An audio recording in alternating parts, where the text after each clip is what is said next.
Hey there, StarCraft fans! It's Falcon Paladin coming at you with yet another edition of StarCraft 2 Legacy of the Void. Today it's going to be a match from Blizzcon. It's Haz versus Dark on Lost and Found, the latter edition. Top right-hand corner is the Taiwanese Protoss player. It is Haz. He's sporting red. And in the bottom left-hand corner is the Korean Zerg sporting blue. It is Dark.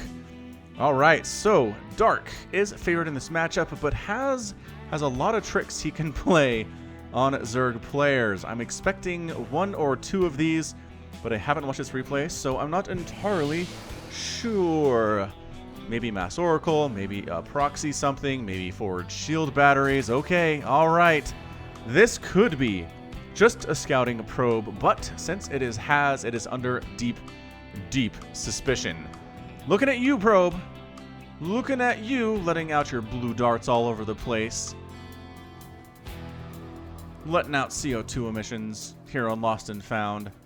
Mrah. Alright, what you doing? Come on. I mean, it's a gateway first, but it still could be something shenaniganry. And no, fine. Your suspicion has been alleviated. I don't think you're doing anything crazy here, Mr. Probe. It is a forge back home, though, after the gateway. He looks at the timing on that pool and says, maybe I can get something done. Ah ha ha! Suspicions confirmed.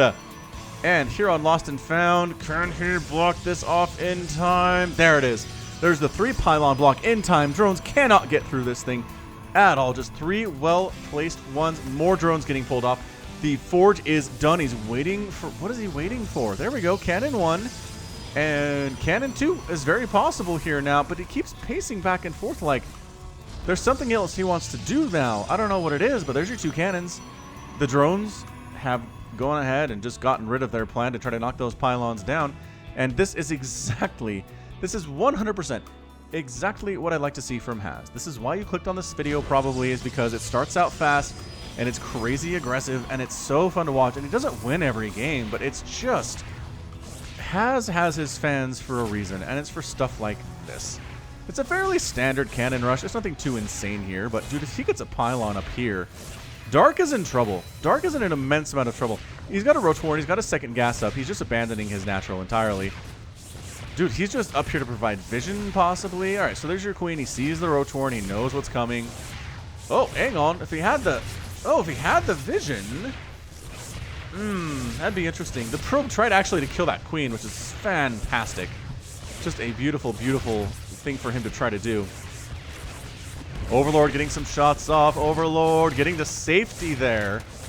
Probe is not dead. Probe managed to get through and in. Did he... Wait. Time the heck out. How did he do that? Oh, it's a second probe. Okay, so this probe has been here the whole time. Second probe came in, got murdered by the broodlings, and I was like, I thought he had teleported. Sometimes, Falcon, the nose in front of your face, guy. Alright, so I think Haz knows at this point that these cannons are dead. There are roaches on the way. They're going to be turned into Ravagers.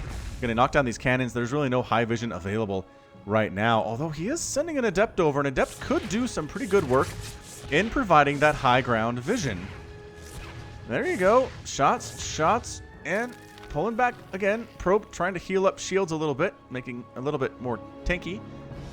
And yep, indeed, that's a Ravager on the way. Like, what else could you really expect at this position? Okay, don't just... Alright, I guess you could die during your scouting journey. And now the corrosive piles will begin. The regular shots will begin. Where's that Adept? There was an Adept. Are you seriously playing defense? What the heck? Oh, man, if the Adept could have come up here, provided a little bit of vision, this would have been a little bit harder for Dark to do, but Dark manages to go ahead and knock these things down. He's still on 1 base, which is a horrible position to be in since the natural base of Haz is 50% complete. How do you come back from this, Zerg players? Dark is here to answer that question for you. Natural base going down at 4 minutes for the second time in this game. Void Ray out for Haz, scouted by the Overlord, so he knows a Void Ray is on the way. And an Oracle in production too. So this Oracle's name is going to be the Cube. The ultimate gaming console ever created, the Cube was cubular. It was, however, too powerful to be just used for games, and so it became sentient and is now killing workers for the Protoss because... Long, awkward pause. I'm running out of explanations for these Oracle names. Cut me some slack. I assume I assume that was Joseph's one. He's been really working hard on Oracle and Reaper names throughout all time. If you'd like to submit your own Reaper name or Oracle name to the channel to be read by Falcon Paladin, just put it in the comments. Preface it with Oracle name or Reaper name so I can search on it and find it, and then I'll put it on the list, and I guarantee it will be read.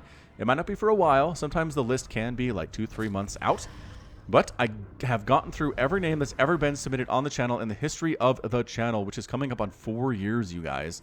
It's coming up on 4 years. So double Oracle here. One of them is the Cube. And we're going to try to get some stuff done here. And there's really not much that can shoot up. There are 2 queens and a spore, which doesn't seem like quite enough. Doesn't seem like quite enough here, especially... Okay, so 2 queens now. And there's that Pulsar Beam, man. Pulsar Beam focusing on the queens so fast. Nice transfuse. You can see the instant transfuse, as this is on the older patch, but I figured it's not different enough that you guys wouldn't want to watch this thing, because I know I really wanted to watch this thing. I didn't watch it live. Yeah, so instant transfuse, pretty great. I don't know if it would have made a huge difference there, just because the heal over time transfuse, I think, would have kept those queens alive anyway. We're trying to dance back in. I'm gonna Revelation down. Queens marching over. Hey, hey, hey, hey, hey. Who did that? Who threw Revelation on our stuff? That's how they sound. Queens make that voice, in case you were curious. So Muta's in production here. Muta's great against both Oracles and Void Rays. Beautiful answer to those units. That's exactly why Dark is doing that here. And still no third base, man. I don't think you can get a third base. I don't think you can get a third base with the Oracles flying around and just threatening to burn up any little drone that goes for a third. Yeah, it's problematic, is what it is. More Mutas on the way here and just more Oracles in production. Man. This is not going to be viable, dude. I just don't see this working. Look at this. Void Ray just wiped out by Mutalisks, and the third base will go on by Dark at 6.5 minutes, which is late, but look at these Oracles fleeing for their lives. Ah, Mutas are out. We can't do anything about Muta. Immediate Phoenix production. Double pumping Phoenix production. Chrono boosting double pumping Phoenix production. And is it going to be enough? There's a cannon up. There are 2 Phoenix here, and with great control, you can handle these things, and has pretty great control. At your level, right? At Diamond, at Platinum, at Gold, you can just dive on top of these Phoenix with your Mutas and probably kill them. Depending on, depending on how good the control of the Protoss player is. But, man, at this level, it is so hard to kill Phoenix with Mutalisks without taking significant damages to your Mutalisk count. Are there any more Mutas on the way? Definitely not. Let's switch over to Hydras. As, again, Phoenix, hard to counter Mutalisks. Mutas are good against Protoss if you catch them by surprise. If you tech switch into them, then Protoss have a really, really hard time with it. But if they see it coming, and they've got a handful of Phoenix, they're just fine. And that is a Fleet Beacon from Haz. We're 7.5 minutes into this game, and it's a Fleet Beacon from Haz. So he cannon rushes into Double Stargate, into Mass Oracle, into Fleet Beacon. This is all the things you want from a Haz game. I have a list of things I expect from Haz games. This is one. All right, Oracles, can you get the third? Oh my gosh, the Pulsar Beam is so good. It's so good. If the Mutas show up, the Phoenix are just going to wreck them. And I think Dark's going to lose his third base. He's really not even reacting to it at all. He's sending Mutas out and Roaches and Ravagers out. Third base is gone. It is a foregone conclusion here, and it's completely out. Third base getting shut down in revenge. Though Haz is not going to be allowed a third base here as a result. Cancel it. Dude, he didn't even cancel it. He's worried about the Mutas down here. Instead, dang, that was a nice little hit back from Dark, but the problem remains that he's on 2 bases to Haz's 2 bases. Dude, is Haz going to win this thing? Phoenix getting wrecked. I don't know what really Dark expected to do with them anymore. I mean, that's a lot, man. It's a lot of Phoenix. She's going an Ion Pulse Crystal. He is. He's going an Ion Pulse Crystal, which increases the range of Phoenix and is a really, really great upgrade. I like to see it used for sure. We did see it used on the Haz versus Hero Marine game that I posted last week. That did get an epic tag. It was a fantastic PvT, and it was great. It was really fun to watch, and you should go check it out if you haven't already. It's just on my epic playlist. If you don't have, if you're not familiar with that, you should be. If you're new to the channel, go watch the epic playlist, and you'll see some incredible StarCraft. I'm not one of those casters or one of those YouTube channels that puts epic on everything, right? Every single game I ever cast is epic. No. Nope, it has to earn it. It has to work for it. And that game did, and other games have over the years as well. Phoenix still buzzing around, basically owning map control here. Oracles reporting for duty. Maybe going to try to wipe out that third base again just as it finishes here, so it can't even be canceled. The Hydras are real terrifying, though. Revelation up. Hydra versus Phoenix and Oracle. If there are enough Phoenix, you can lift and kill Hydras. But the Hydra ball, once it gets big enough, nope, that is not viable anymore. Just because there is a bonus versus light does not mean killing Hydras is something you can really expect to be able to do. Hydras responding well to the Phoenix flying into the main base. Roaches counterattacking across the other side of the map. And the Oracles are like, well, you know what? Sure. Let's take down the Roaches. They're going to get any kills at all? Nope, no kills at all. I mean, Pulsar Beam is not intended really for roaches or larger targets, but if you have more than 3 or 4 of them, you're going to be okay. You can really take down that bigger stuff, including hatcheries, as we saw. So Dark's third is up, but the third base by Haz is already established here too. It is 60 to 53 workers. Dude, Haz is doing everything you need to do to beat a Zerg at this level of StarCraft. You got to slow him down. You got to kill drones. You got to pick off bases. You got to delay stuff. You got to just throw them off their groove to where they don't have a 200 supply army at 9 minutes, as Dark doesn't right now. Dark's at 132. It's mass Hydra. Really nothing but Hydra right now after all those Mutalisks died. He's got a single Ravager involved here, but not super useful against Mass Phoenix, as it turns out. So the range is super great. Again, more against Mutalisks than anything, and the Mutas are all dead. So I don't know if that upgrade is all that useful, but he got it. He ended up getting it anyway. And has expanding to the bottom right. An unorthodox expansion pattern really intended to make Dark unaware of it, right? To keep Dark in the dark about this base. That was not a dad joke. I don't want to hear it from you guys in the comments. Those are accidental. Sometimes puns come out because words do that, and it's not something I intended to do at all. Thank you for understanding. Templar Archives on the way here. Some Archons would be great. Some Storm would be better against these Hydras. And is Dark going to be aggressive for the second time in this game? Boy, I don't know. Phoenix flying in, drones dead, blah, blah, blah, blah, blah, blah, blah, blah. Nom, nom, nom, nom, nom, nom, nom. And this is enough Phoenix where it gets a little bit scary. Overlord's getting picked off here everywhere. The Queens and the Hydras that are not around. Supply blocking Dark quite heavily. 170 out of 152 available supply right now. And keeping the Hydras at home. Whoa! Nice angling from Dark, though. Phoenix getting picked out of the sky.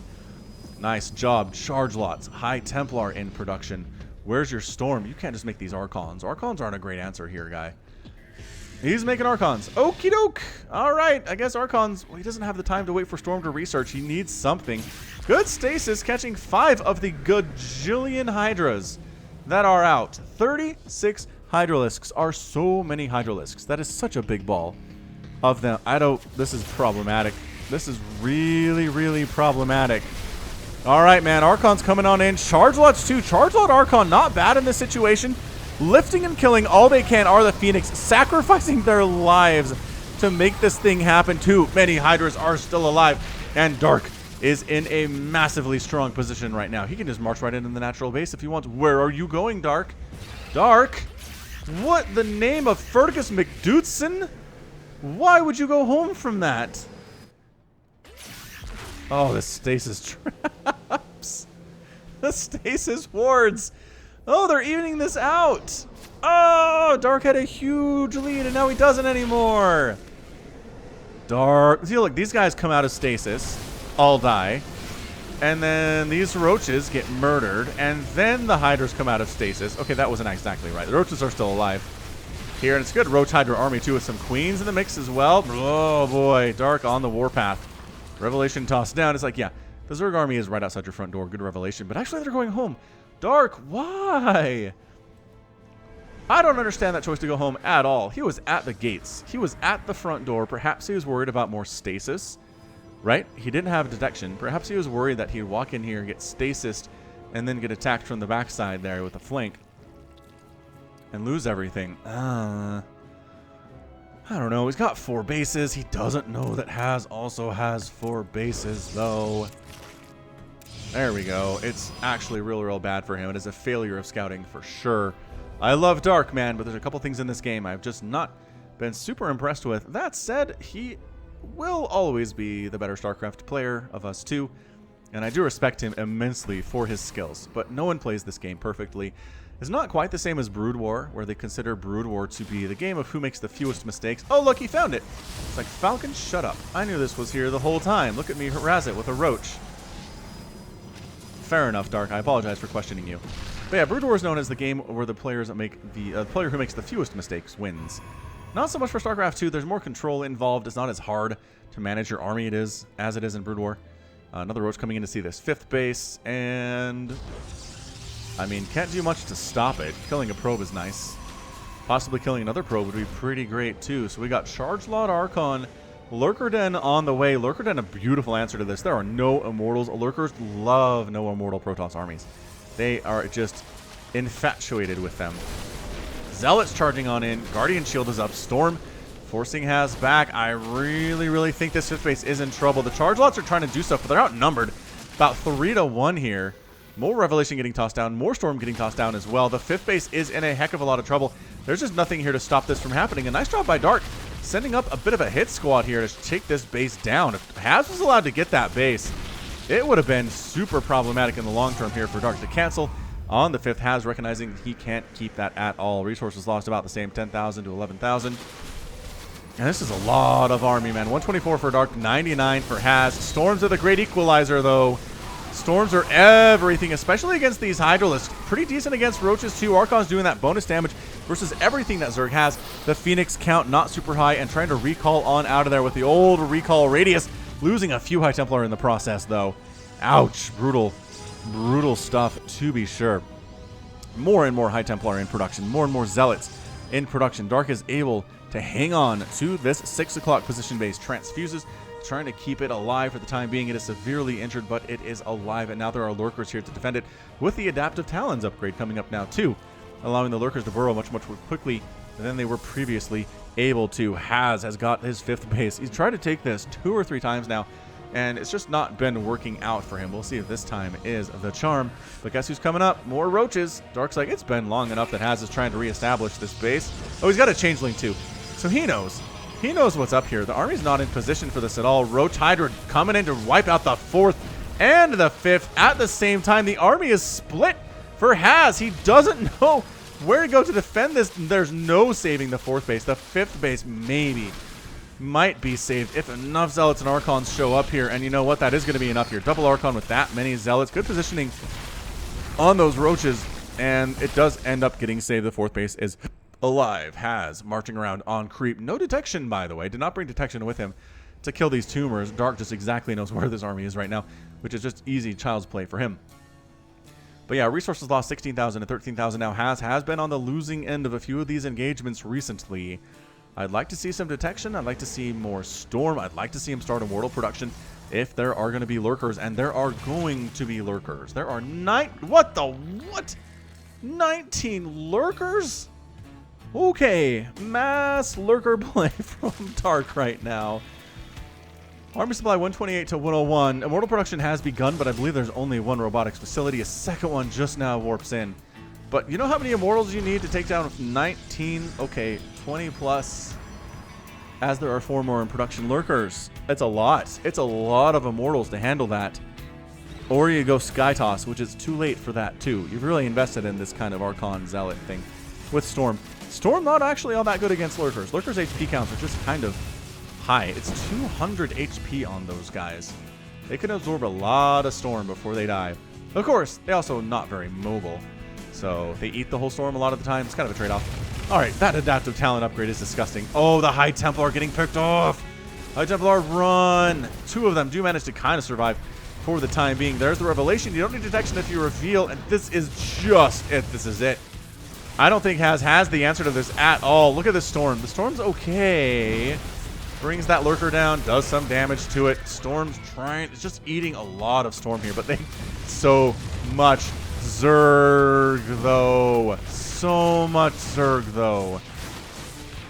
Good gravy. High Templar using their basic attacks, trying to survive.